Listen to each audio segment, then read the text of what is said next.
Welcome to Cider Chat. In this episode, we're making our final stop on this summer's cider-fueled road trip to New York and Pennsylvania. And the final stop brought us to Westwind Orchard. It's in Accord, New York, which is on the west side of the Hudson River.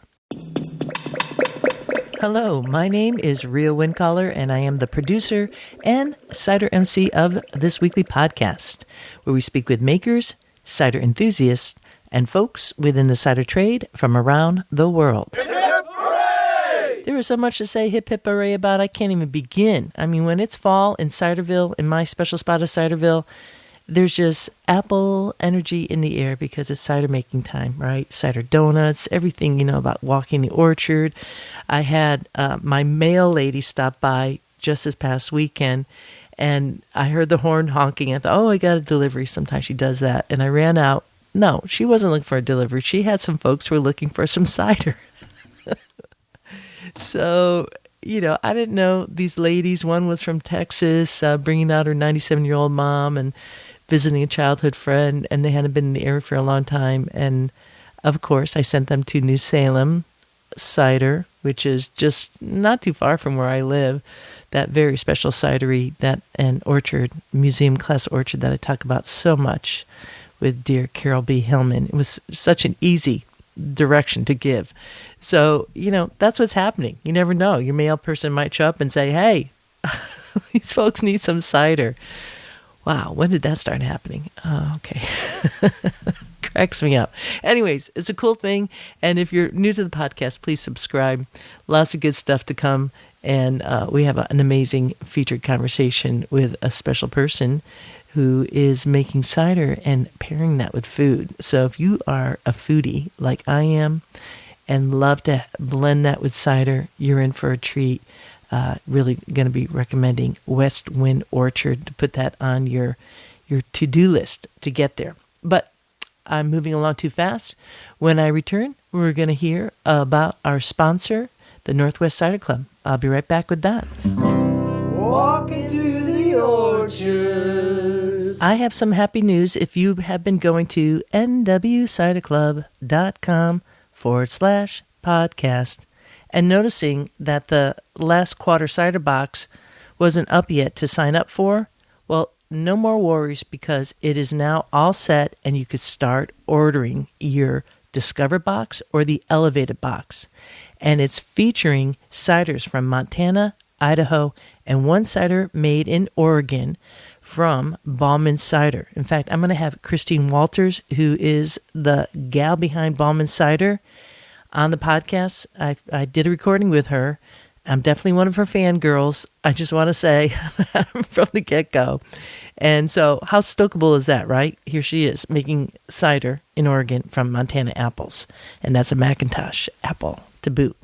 Anyways, just the other night, I had a cider from Western Cider. This is based in Missoula, Montana.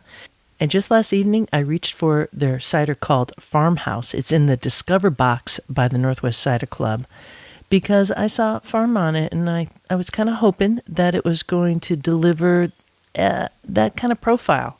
Bring me into the farm, into the orchard, and express some of the terroir of the fruit. And these are my tasting notes from last night. Here we go. This Farmhouse Cider, wow. I mean, the light amber color, they're saying it's 8.4% alcohol by volume. And I just want to say, holy smokes.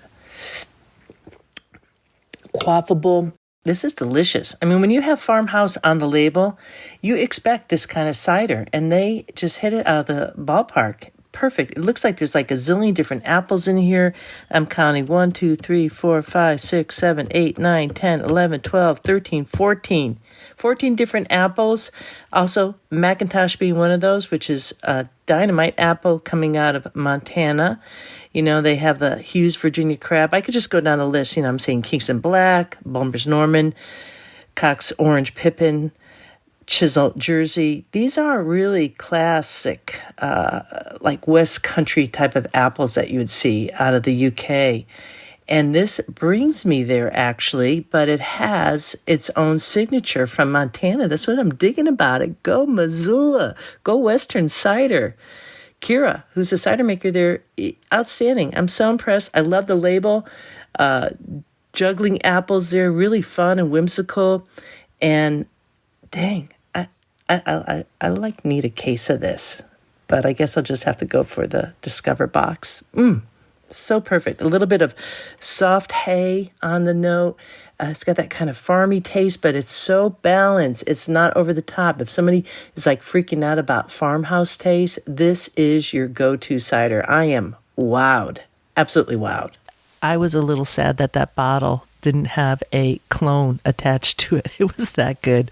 Oh my goodness. And I had a dinner of some meatloaf and potatoes, had gone on a long walk, a nice, beautiful fall foliage walk, came home, and then had that cider. It was just so yummy.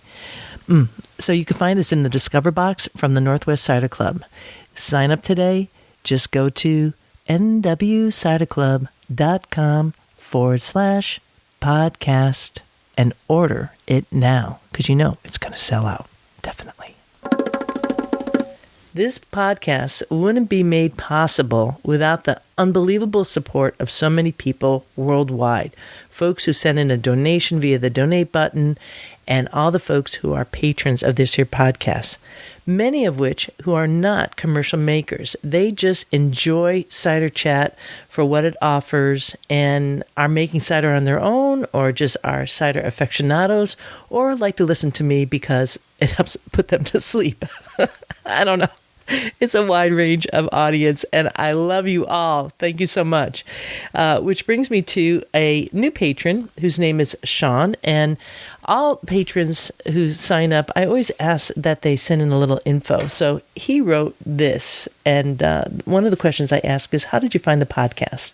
And Sean writes, I found Cider Chat about 3 years ago while poking around an Apple Podcasts app. I was curious what was out in the podcasting world about cider. Even had a vague notion to maybe start my own cider-based podcast. When I found out about Cider Chat and started listening, I thought, man, why would you want to try to put something out there when Ria's got it locked in with Cider Chat? I love the eclecticism of your weekly sessions and journeys around Ciderville, and now try to listen as often as possible. Regarding his journey with cider, he writes, I grew up in Pepperell, Massachusetts, right in the middle of apple country, and used to play youth hockey in Leominster, and so was always aware of Johnny Appleseed and his story. Never knew it would be so impactful later. I drank woodchuck in college, but I didn't really rediscover the cider world until my late 30s. By then, I moved to the Pacific Northwest and live in Portland, Oregon now, and was looking for some alternatives to beer. Well, you are in the destination. So many good people, so much good cider. He continues with, my very first Northwest cider was Anthem's Hop Cider, and I had a Reese's Peanut Butter Cup epiphany, realizing the fusion of two great tastes that taste great together.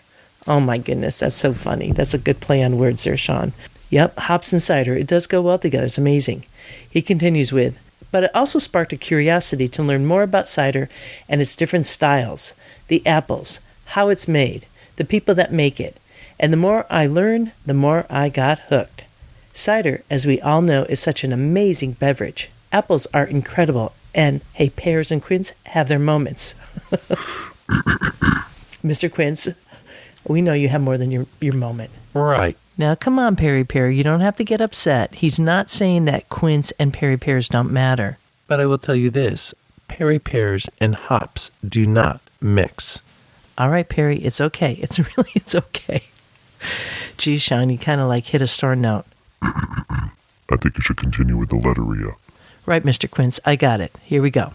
In this part of the world, we're lucky to have such a great cider scene, and both the Northwest Cider Association and the American Cider Association are right here in town. Volunteering has proven to be a great way to learn more and meet the makers and some industry movers and shakers. I've helped out at events like Cider Rite of Spring, have volunteered as both a steward and judge at the Portland International Cider Cup, and have even been lucky enough to help the American Cider Association with some little projects and volunteer with virtual CiderCon 2021. I'm hoping to get to Richmond in February 2022, help out there too, and maybe even level up to certified Pommelier. Before COVID, I also worked for 3 years as a part-time brand ambassador for Portland Cider Company. I really liked working for Jeff and Linda Parrish. They know their stuff, and getting to know their cider-making team led by Devin Davenport.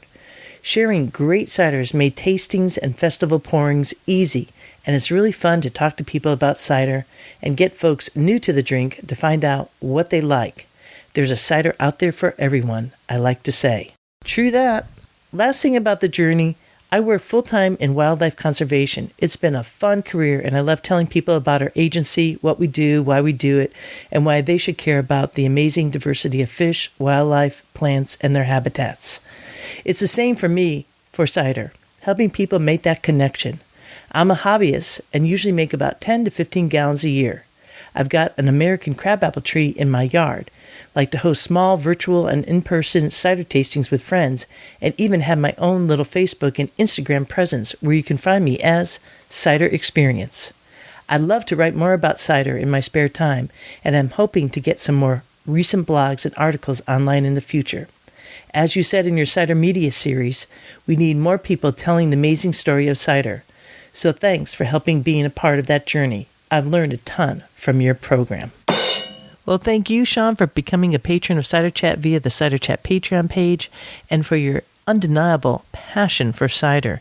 It's really neat, everything that you're doing and how you're helping lift everyone out there in Ciderville. So keep it up. We'll stay in touch, and I hope to see you in Richmond at CiderCon 2022. Sean appears to be a nice person. I know, right? I mean, he's helping support the podcast. That's just amazing. And he has a passion. We need people like that. I do think, however, Rhea, that he needs to have a little bit more time with Perry Pears and Quince, and might I also add, Medlars? Thanks, Perry Pear. Okay, Palms. Hey, look, folks out there in Ciderville, if you don't know who I'm talking to, these are my friends, the Talking Palms, who are my helpers in so many ways, helping me produce this podcast each week. Mr. Quince, Perry Pear, and the Medlars.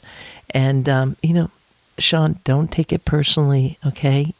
Palms are like this. You gotta, you just gotta keep on nurturing them and putting them on a pedestal, and you'll be okay. A happy palm is a happy home. You do know that we could hear you, Rhea.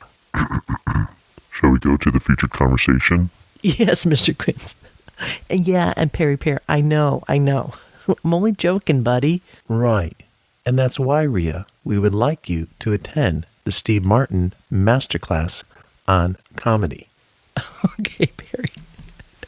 You got it, buddy. You got it. Hey, Mr. Quince, how about we cue a little bit of music in here, and then we'll start talking about our featured chat. Roger that.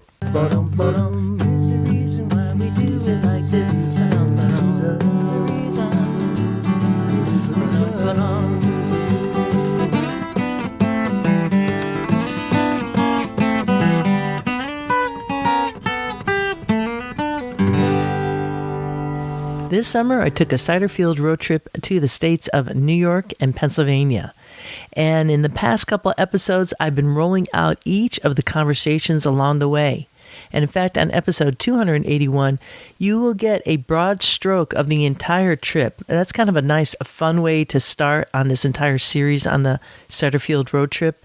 And you'll know and find out then that one of the real pushes to get me out in the end during this pandemic was the fact that my friend Erica Jeter was meeting up at Big Hill Cider Works down in Adams County, Pennsylvania, and bringing along this one juice tasting from makers in the UK. You see, there was a single juice where a bunch of select makers were all seeing what they could do with it, and we got to taste the variations. It was really informative, a ton of fun. So go to episode 281 if you want to hear a bit about that and the overall trip. Then going a little bit further back, I think it was on in September 8th, I started publishing the first of a series of interviews that I did while on the cider field road trip. So we spoke to Elizabeth Ryan at Hudson Valley Farmhouse Cider. Then it was Dan Scheffler of Spacetime Mead and Cider Works. That's in Dunmore, Pennsylvania. Then we were speaking to Ben and Troy at Big Hill Cider Works, which is in Adams County, Pennsylvania. That's considered the fruit belt of Pennsylvania. It's eastern Pennsylvania, a little bit west of Gettysburg. So that southern strip, absolutely stunning area. And then I headed out to Taddy Bogle Cider Works, which is a bit further to the west and south of Pittsburgh. Beautiful cidery. Love the guy there. I call him the perfect publican. That would be Kurt Henry. And then last week, we heard from the Wanks. We heard from David and Ben Wank of Plowman Cider.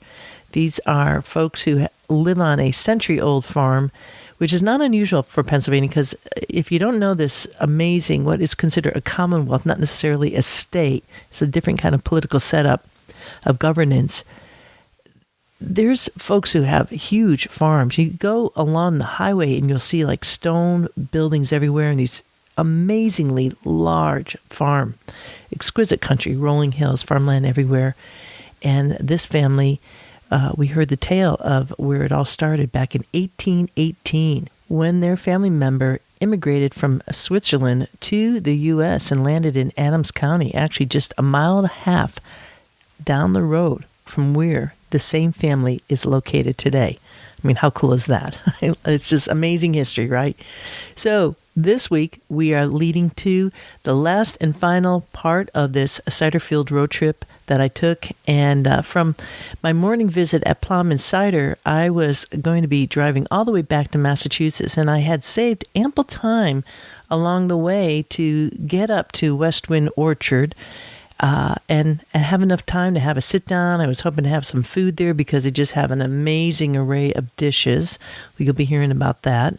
And I was really stoked. Okay, I'm going to arrive early. Well, you know, the weather has a different part in it all. And wouldn't you know it, actually, even before the weather came down, I was on the phone. I was driving my 1997 Plymouth Voyager van, and I was right behind a tractor-trailer truck. Luckily, I had enough distance between me and that tractor-trailer truck because as I was talking on the phone, hands-free, right, I had a little doohickey that allowed me to Bluetooth it to my cell phone. I saw a large Sprinter van coming up right behind me and was ready to careen into me. I mean, that van was coming within inches, and I don't know why I didn't freak out more. I probably should have, the more I think about it. And I kept talking on the phone during the whole time without like missing a beat, which was crazy. But was able to swing to the right. He swung to the left, and I'm hoping that he also made it home safely like I did that evening. That was wild. But it wasn't over because I still was hours out from Westwind Orchard. And in between, here and there, I hit a magnificent rainstorm, one that just makes you say, yeah, I totally believe in climate change, and which got me off the highway again, kind of making my way through Dunmore, Pennsylvania. I should have stopped to see Dan, but the rain was so thick that I just wanted to stay up on the hillside, kind of classic hillside of all these Pennsylvania towns with row houses, and found my way to what is called Drinker Street. Let me cut you to that just for a minute, just so you can kind of hear my wiper blades going and a little bit of my state of mind. Alrighty, so I made it to Drinker Street. Drinker Street's gonna bring me somewhere over to the highway. Let's go. East Drinker Street. We're on our way. Always good to keep on heading up the mountain, and the lighting is like flaring around. Woo, it's fun. The only thing is biting into my time that I want to spend out in New York, so that's a little hard, but maybe it's raining there and this is going to clear up. But I'll tell you, this is like serious rain right now, and that's the thing that climate change is doing. It's really like when the weather comes, it comes like nothing. Hot, or cold, or rain. And then, of course, snow. Ugh. Well, Drinker Street got me there, and it led me directly to the other side of the highway. I bypassed all the traffic, and I was now bound for New York, hopefully with a little bit of better luck. And I did eventually make it there, and the sun came out, and it was a happening scene at Westwind Orchard. There is ample parking everywhere. It's not really that far off the main drag. And once you arrive, you go through a big high fence, which keeps the deer out from all the apple trees. And there's children playing, picnic tables everywhere to sit outside. There's a swag shop where you could buy cider.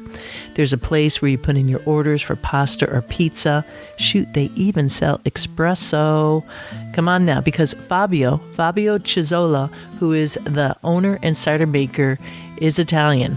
And so you're going to definitely hear his accent. He's from Rome, and he has a whole setup there. It's like a gastronomic feast. Unfortunately for me, I was not able to experience the whole scene because it was getting dark, it was getting late, and I did not have a good cell service to get out of there. So it was not really working for me to hang out in the dark. I was really relying on sunlight to get back to the main piece, which, just so you know, that's sometimes a part of a cider podcaster. You're just going by a little bit of a wish and a prayer that you get onto your next location, which is all to say that I do hope to make it back there because I need to experience Fabio's cider and his food, which he's going to be talking about. So we're going to head right to this conversation with, once again, Fabio Chizzola of Westwind Orchard. He's going to be telling us about the history of the orchard, which is a little bit unique on his way that he entered into becoming a cider maker.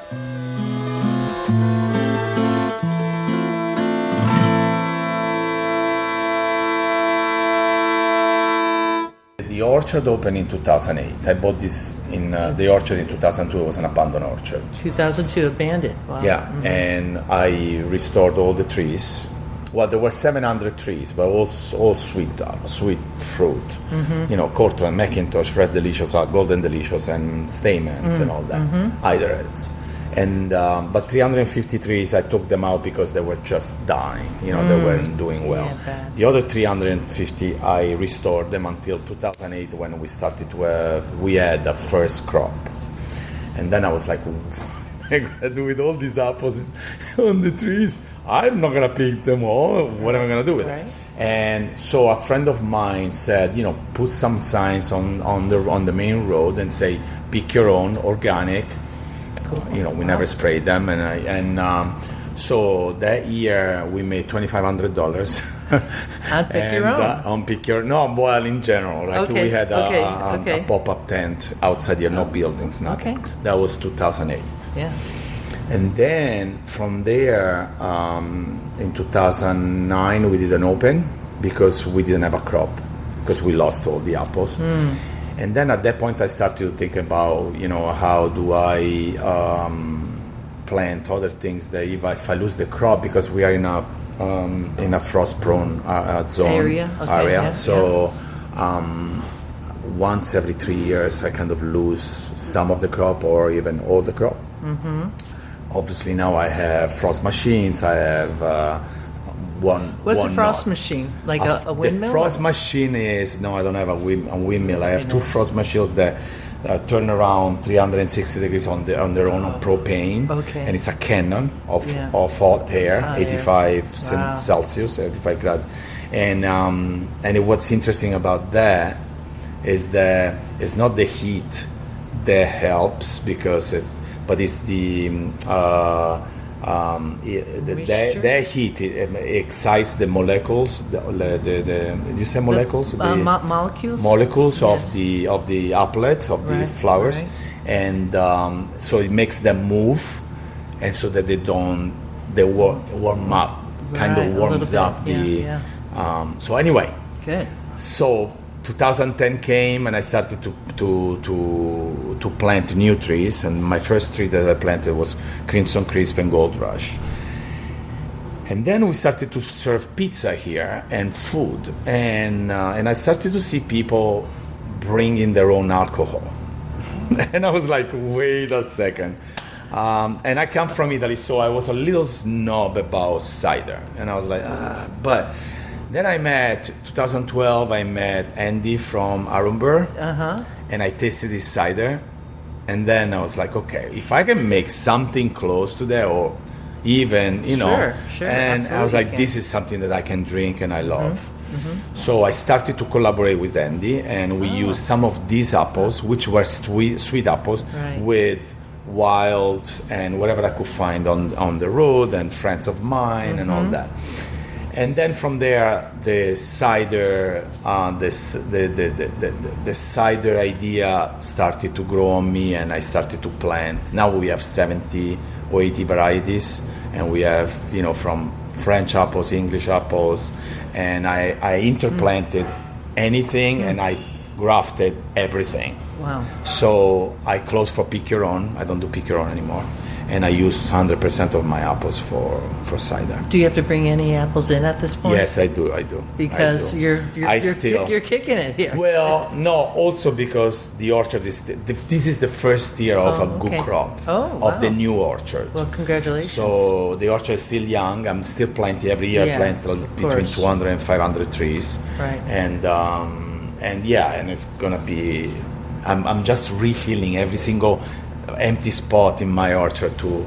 In 10, 15 years, maybe in 6 to 8 years, I might have enough on a good year not to buy. But but I still buy. Kingston Black is an apple that is hard to grow. I have 200 trees here, but I haven't had an apple yet. It's very young. It takes a while. So you kind of did it like reverse on how a lot of different estate orchards are doing it, where they are producing the cider and then they have like a tasting room. Yes. And food and all that. But you had this amazing, front yard type of, social scene and family oriented and food. You have pizza. I saw ravioli going out, right? Yeah, we make pasta. We make pasta with our eggs, with our, we have chickens, we have pigs. Yeah. We have raspberries and a good amount of the all little production, but all the production is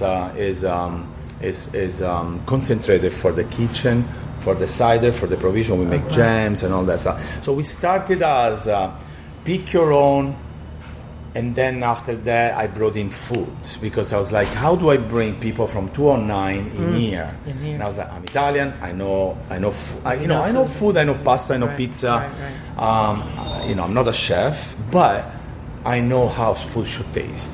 So then after that, the whole thing came together. Now the cider for me is my passion. It's more the more important thing that I'm doing here. Now, where in Italy are you from? From Rome.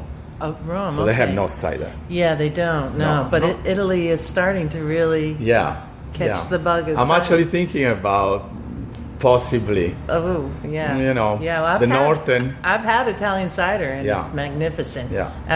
Really impressive. I haven't had yet. Oh, okay.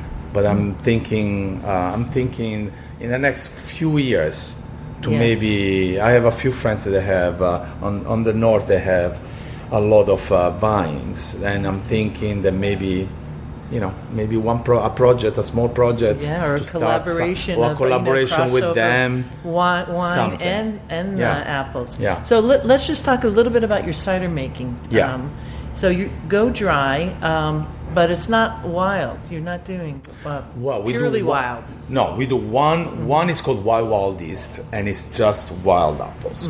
So when we say wild apples, it's basically unsprayed apples. So sometimes some of the trees might be cultivated trees, but they're gone, feral, and nobody has been spraying it for years and years and years. And a lot of the trees are actually in the wild. Around here, we go and pick them. Oh, okay. So that's one. Otherwise, everything else is cultivated. All the other varieties of cider that we make is cultivated. Yeah. Okay. And the yeast, are you using cultured yeast? We use cultured yeast. Cultured yeast. And I use cultured yeast for this reason. We don't use any sulfites. So I like the idea of the cider to start fermenting ASAP. I don't want it to wait too long because I don't want to have other, the baddies come in. I want the goodies to start, and then at that point, that cider is protected. Right. So most of the cider is a few different cultural yeasts that I use. I see. Okay. There is a few cider that I do wild, but my main production is with cultural yeast. And you're doing all blends. You're not doing single varietal. Oh, I do a lot of single. You do single varietal. So let's Yeah. talk about that then. So we're coming up with a line of cider. It's called Eremith, and single variety, single barrel, and few years in a barrel. So we're coming up this year. We are doing Yarlington Mill. We're doing what's that one? No Ellis Bitter, but Not Ellis Bitter. wait, I have it Something here. up here, right behind you, Yeah. on the wall. I have see it on the Ellis wall. Bitter. No, it's not Ellis Bitter, You it's, roast it. Chisel Jersey. Oh, Chisel Jersey. Okay. So we're doing chestnut crab. We're doing Wixon 100%. We taste it, and believe it or not, it is a good one. Yarlington Mill and Chisel Jersey. So it's four I believe that. different. It's four different apples that we'll bottle little by little. We won't bottle them all together. So one might be aged in oak.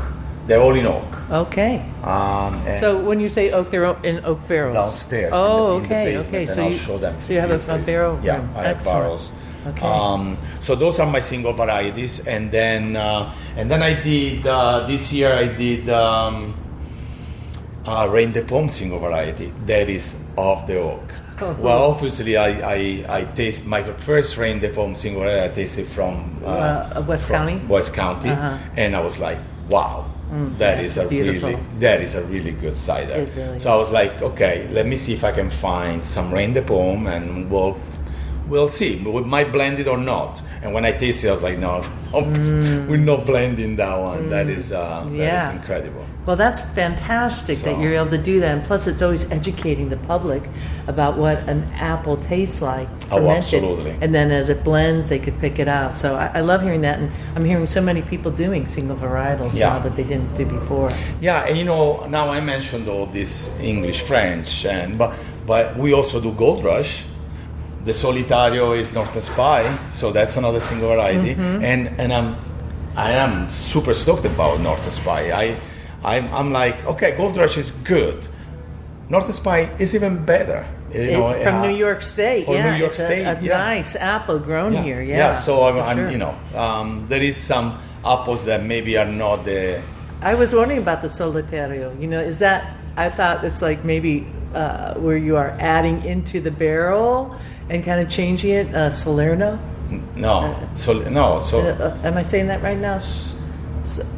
Because I'm saying Solitario, but Solitario is someone that is all just by himself. Well, I thought that maybe though you were okay. So Salerno is where you like adding into the barrel, Oh, okay. and each year you add it. It's what they do with. Oh yes, yeah. I never done that. it's fun. Yeah, I love to try. Yeah. I'm sure you will. I have no doubt, especially if you have a barrel program. So you add, well, because the angel's portion is kind of comes going down. Yeah, and then you And add, each year, if you have a Yeah. nice blend, you could kind of, most people are kind of doing it without really calling it anything because they'll take something from one year and blend it in. But people have dedicated barrels just for that to kind of add in and you bring the mixture and. So let me ask you something. When they do that, they put sweet juice or they put fermented juice? So in they're there? putting fermented juice in. Fermented juice, so they don't bring yeast in it. They just blend it, and they use it as a vessel just to hold it. Right, because if you put in fresh juice into the barrel, it would Then just it starts again. Yeah, it would start again, and you'd be like, "Where are we going?" Yeah, So you start again every year. Yeah, I know, not a good thing. No. Yeah. I was like, well, okay. I know. Although I've done that in a barrel, and it does kind of go wild. But, you got to try everything because that's the fun of cider making, right? Wow, that's what's exciting. More than following the rules of the winemaking, you do whatever you want. Cider making, you do whatever you want, and Yeah. then you see how your palate reacts, And if you like it, you see how your customer reacts. And my cider is 95% sold here.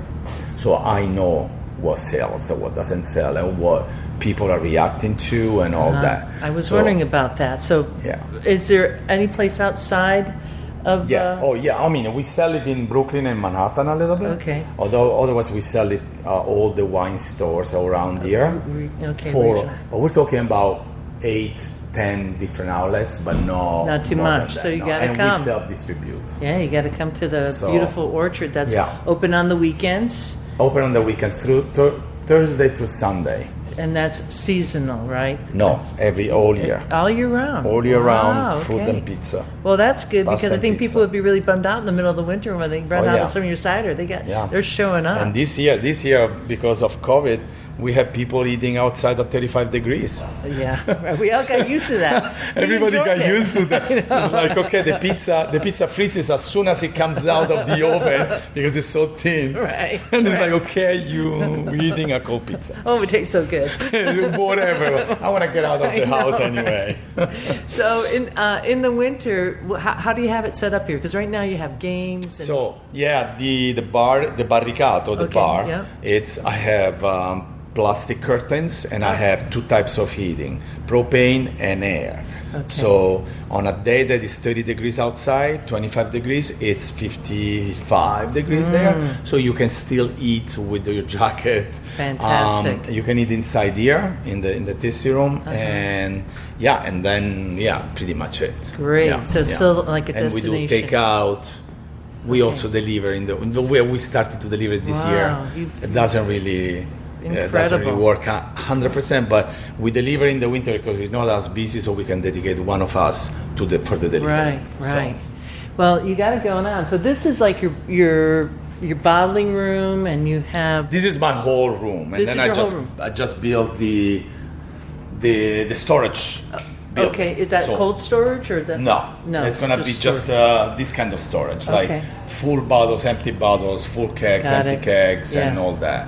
Are all the kegs like for here? This is what all the kegs. Yeah, I sell. Yeah. I give some kegs to Sylvia in Woodstock, a restaurant. I don't sell to, and a couple of places in Kingston. Sylvia in Woodstock? It's a restaurant. Okay, we want to know that. Fantastic. We want to know that because people will be like in Woodstock looking for your cider. Yeah. Shall we go down and look at the barrel room? Let's take a peek. I'm going to leave my bag there. Yeah. No. Good. Because I love barrels. All right. Yeah. Down the stairs behind the bar. And here we go. I always like to smell what a barrel room at each side is like. So we have, this is right below the tasting room and not really high ceilings, and everything's like low, which is nice if you're doing any kind of stirring of the lees. Yeah. So most of these barrels, I have 6 barrels filled now. Everything else is done. Done. Okay. They're waiting for juice now. And how do you manage your barrels? It's a pain. Well, it sounds romantic, but so you have the little. Oh, I thought that was a penny. You were going to show me the little Vinny penny. You meaning? Do you stir in the lees? Do you do batonnage? No, I don't. I leave. Because we are unfiltered, we try to stay no sulfites. We try to stay as clean as we can and leave the lees under. Let it drop down. Let it drop down. So I thought you meant how because they dry and they leak and you have to keep moist in them. No, I mean, the way you have cider, everybody does it differently. Once the actual juice is in the barrel. Some folks let it drop out the gross lees and then put it into the barrel. Yeah. Or they let it ferment in the barrel, then rack it out. And we don't do the first fermentation in the barrel. Okay. We do it on stainless steel. And then we bring it here and we let it stay for the winter. I see. Okay. And the temperature down here must be pretty nice. It's pretty between 50, 55, 45 and 60, let's say, for the year. So... Great. Yeah, and we use it for other things too, but Hopefully. Do you see this getting? Is it okay if I take a photo Of down course, here? of course. Do you see this getting any larger as a program here for you? Yes. Yes. Yes. Yes, not too much larger. Because, but well, too you much said it's a larger, but pain though, but you still enjoy it. I love oak barrel. Okay, all right. I love the oak cider. And what? Let's talk what the wood is here. So I see world cooperage. So yes, there is. So I got this. The first year that I used this was 4 years ago. Red wine and Chardonnay.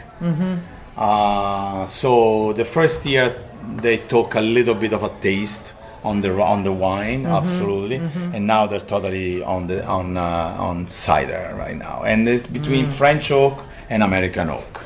I should maybe pay more attention on which ones are French oak, which ones are American oak. I don't really pay too much attention to that. You're so busy. I pay attention to the taste, to what comes out of the barrel, and I'm very, very excited about The direction it's going in. Yeah. And how long do they normally condition in the barrel? Between 6 months and 2 years. I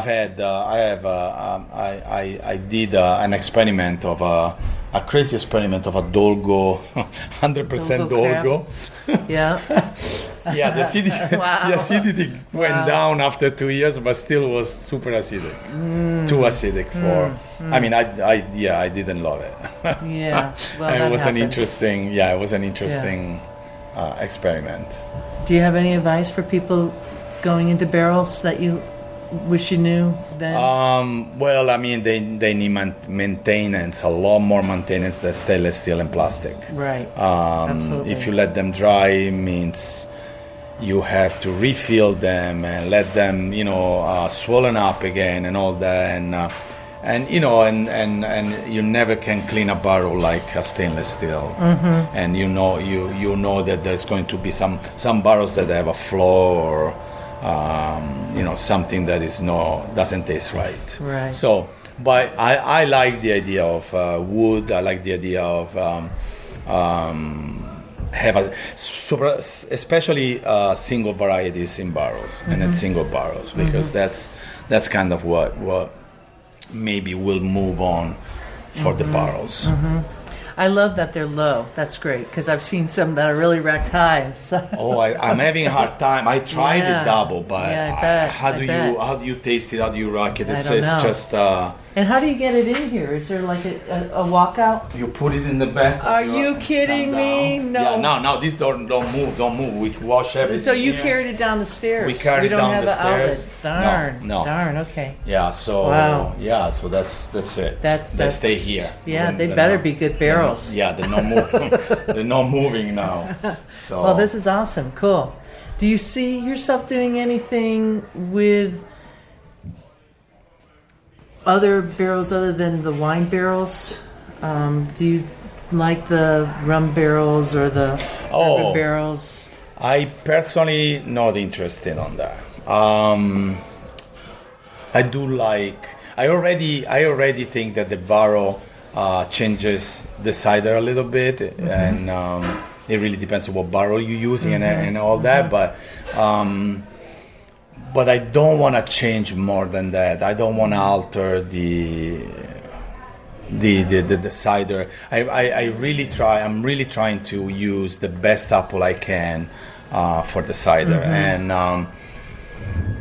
when you use those apples, you really wanna taste that apple. Absolutely, you wanna taste the life of that apple and not the bourbon and that's me though. I totally that's respect, fine. Yeah, absolutely.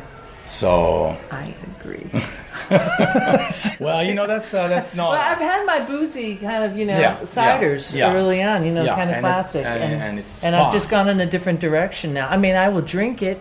I've never turned down a cider. No, me neither. And I've enjoyed them. It's just if I was making on my own. I'm trying to like the smell in here is not overwhelming. But you said that most of them there's only like 6 barrels here. Well, also because these are the barrels that left. 7 barrels, but okay. also because these are all clean and they're done, and right, we haven't they're been holding. doing anything for a few months because we don't have space to bottle. Yeah. I'm waiting to finish the building to move those bottles so I can keep bottling. Okay. Yeah. I'm missing this, and I'm missing the last that I'm bottling is the raspberry cider. We put the raspberries in the cider, and that's when I don't mind about. Okay. That's why I don't mind. I mean, fresh raspberries. Our raspberries. Your raspberries here, but they're like plunk, plunk, plunk We into the put them cider. Yeah, inside. you're not fermenting with raspberries. You want to be.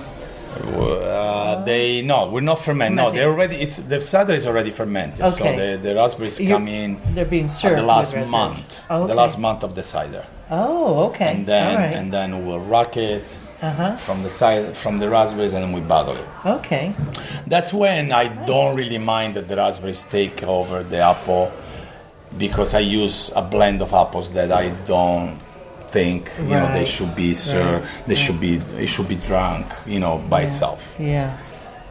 Is there one that you have a named cider that you're adding raspberries to? Because I have a feeling this is not something that you've been doing too long, doing the raspberries. Is that true? Or? I've been doing it for 4 years, but that's the raspberry cider. Like normally it's like 50% sweet. Some golden russet. I need some acidity in there, so golden russet and Roxby russet. Nice. And with the sweet, it's a good balance. And I have to check what we put this year. I think we put like black twig and red twig. So it's a blend that is not the strongest. But the raspberry. But it must be beautiful the too. Raspberry the is, color. yes, I'll show you.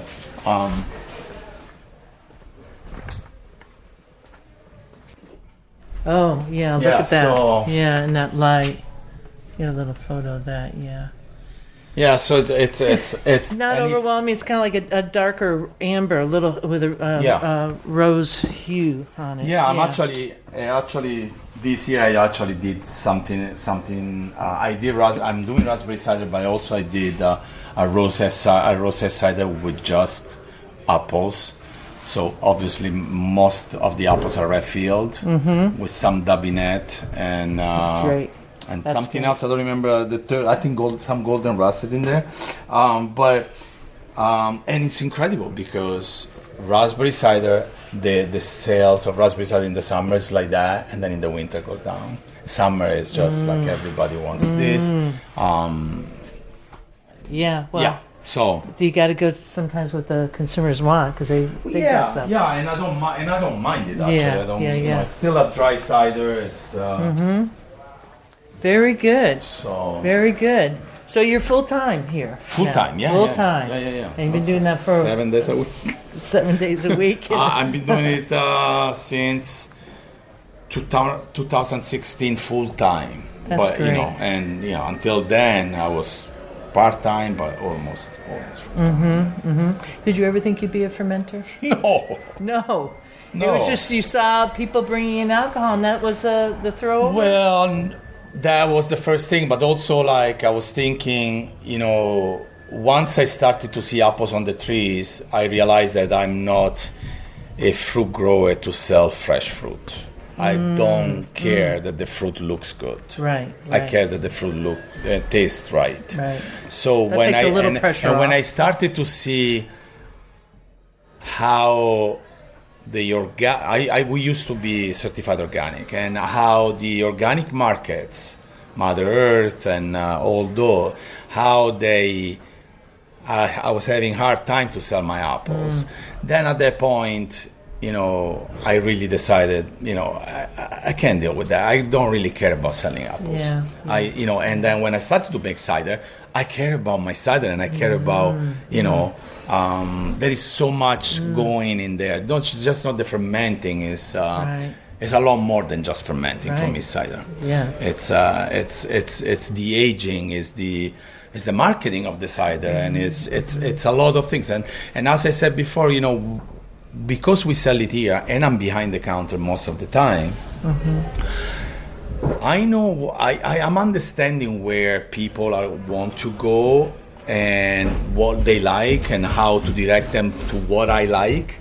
So it's really interesting, starting with someone that never drank cider. You starting with a Gold Rush, right? Cider, because it's light, doesn't have too much body, and then someone that is an expert on cider, then you go with the Forestiero, this English and French apples, and it's super hard on body. It's a very I always say there is ciders that they are linear, where you drink it and it's like, okay, it's a good cider.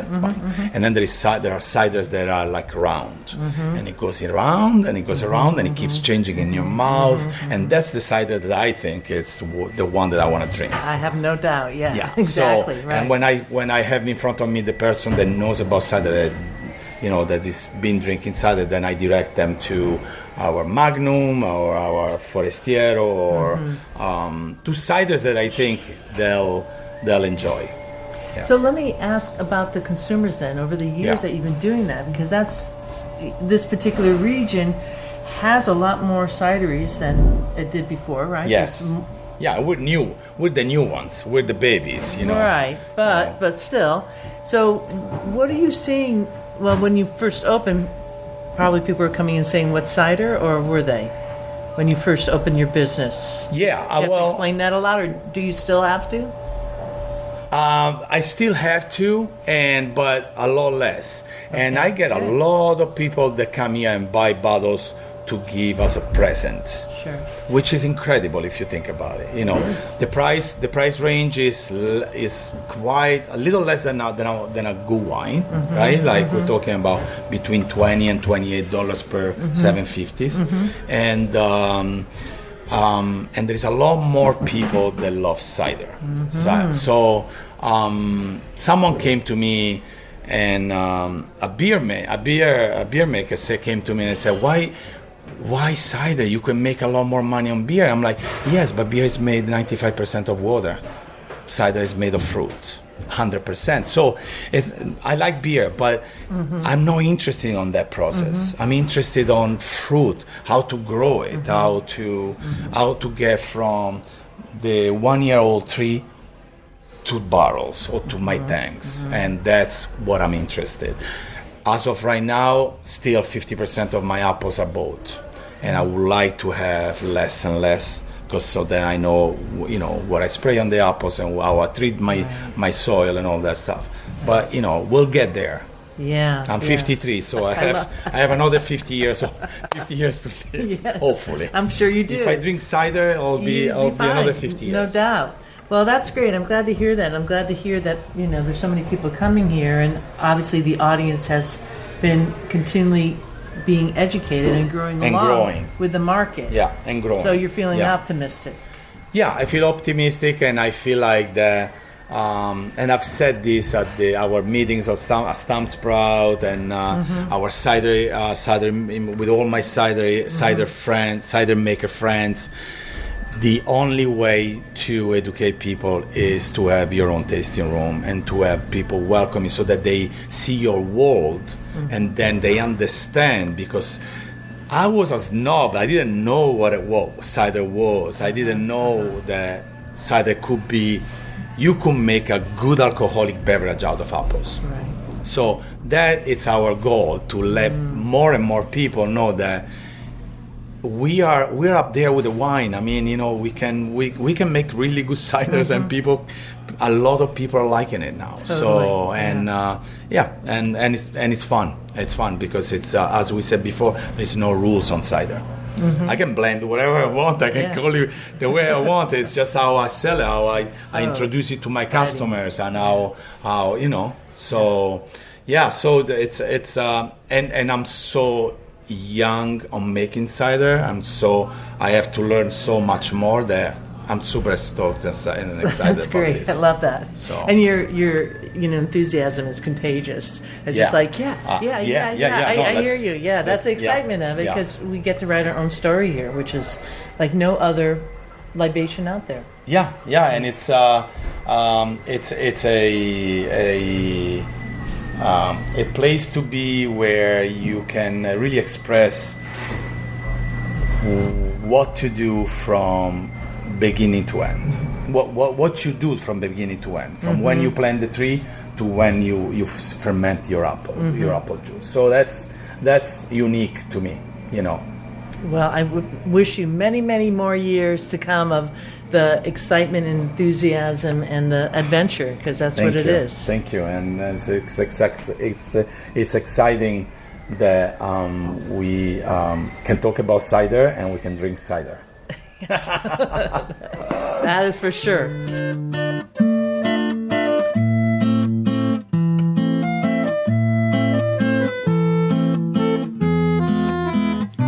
I just absolutely love hearing how he saved this abandoned orchard and has brought it up to the level that it is now, where it's a destination not just for cider, but also food.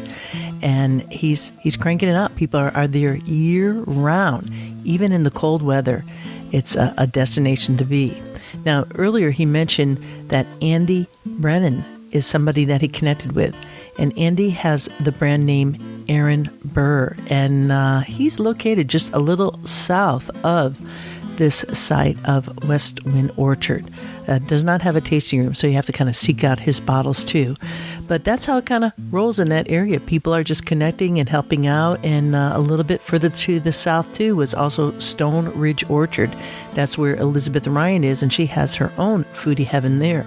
So what a destination area, this whole Hudson River Valley for cider makers and cider fans. Definitely check it out. There's going to be links in the show notes to this. And I love the idea that they have espresso, because you're there at the end and then it's kind of like a final little cap before you hit on the road. Oh, I love me some good Italian espresso or cappuccino. Ooh la la, squisito. That cider field road trip was absolutely delicious, and I really encourage you to head out and discover what is nearby and even afar. And yes, I am still looking at Totally Cider Tours in 2022. Just trying to feel things out, kind of dealing with the pandemic like all of us. Some businesses have opened, some businesses have closed, and those are the ones I'm a little concerned about. So if you have contacted me, like many people have, about the Totally Cider Tours that I'm looking at for France and the UK, do know that I'm still on it, and I'll be getting in touch with you in the coming weeks to let you know a bit more about that. And if a trip out to Europe, to the UK, to West Country, or to France, to Normandy, and possibly Brittany, let me know. Send an email to info@ciderchat.com and I'll get you in the loop, because there's nothing better than drinking cider at the location where it's been made. Just absolutely nothing better. And then you couple that with a gastronomic experience, you're in heaven. Absolutely heaven. So much to say about that. Well, Ciderville, with that, I'm going to leave you here until next week. This is Rio Wind Caller signing off for now. Looking forward to seeing you in Ciderville. We like cider. We like ponds.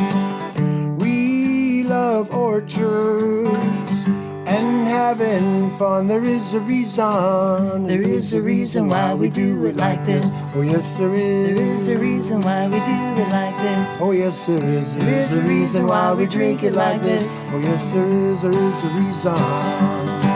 We like walking through the orchards, dancing in the streets, smelling all the blossoms, kicking up our feet.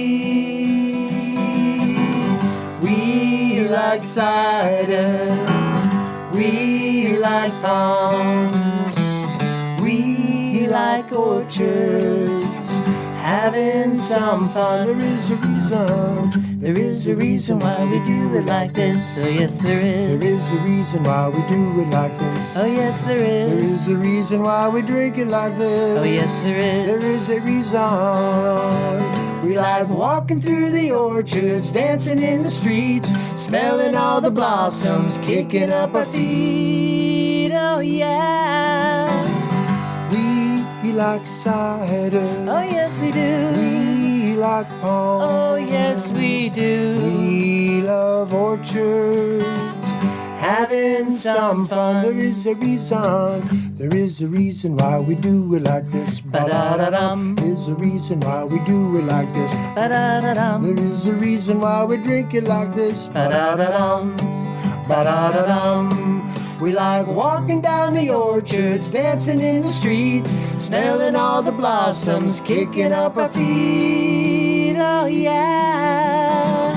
We like cider. Ba-da-da-dum. We like palms. Oh, yes, we do. We like orchards, having some fun.